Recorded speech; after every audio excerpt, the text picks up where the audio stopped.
देव प्रबोधनी एकादशी की व्रत कथा। एक राजा था, उसके राज में प्रजा सुखी थी। एकादशी को कोई भी अन्न नहीं बेचता था, सभी फलाहार करते थे। एक बार भगवान ने राजा की परीक्षा लेनी चाहिए। भगवान ने एक सुंदरी का रूप धारण किया तथा सड़क पर बैठ गए। तभी राजा उधर से निकला और सुंदरी को देख चकित रह गया। उसने पूछा, हे सुंदरी, तुम कौन हो और इस तरह यहाँ क्यों बैठी हो? तब सुंदरी स्त्री बने भगवान बोले, मैं निराश्रिता हूँ, नगर में कोई मेरा जाना पहचाना नहीं है, किससे सहायता मांगूँ? राजा उसके रूप पर मोहित हो गया था। वह बोला, तुम मेरे महल में चलकर मेरी रानी बनकर रहो। सुंदरी बोली, मैं तुम्हारी बात मानूंगी, पर तुम्हें राज्य का अधिकार मुझे सौंपना होगा। राज पर मेरा पूर्ण अधिकार होगा। मैं जो भी बनाऊंगी तुम्हें खाना होगा।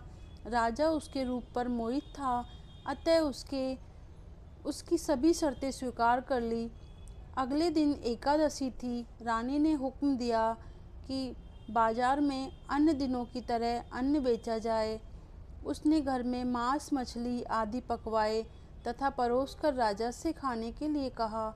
यह देखकर राजा बोला, रानी, आज एकादशी है, मैं तो केवल फलाहार ही करूँगा।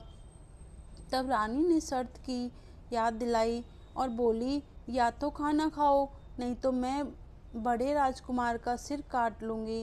राजा ने अपनी स्थिति बड़ी रानी से कही तो बड़ी रानी बोली, महाराज, धर्म न छोड़े बड़े राजकुमार का सिर दे दे। पुत्र तो फिर मिल जाएगा, पर धर्म नहीं मिलेगा। इसी दौरान बड़ा राजकुमार खेल कर आ गया। माँ की आंखों में आंसू देखकर वह रोने का कारण पूछने लगा, तो माँ ने उसे सारी वस्तु स्थिति बता दी। तब वह बोला, मेरे सिर देने के लिए तैयार हूँ, पिताजी के धर्म की रक्षा होगी, जरूर होगी।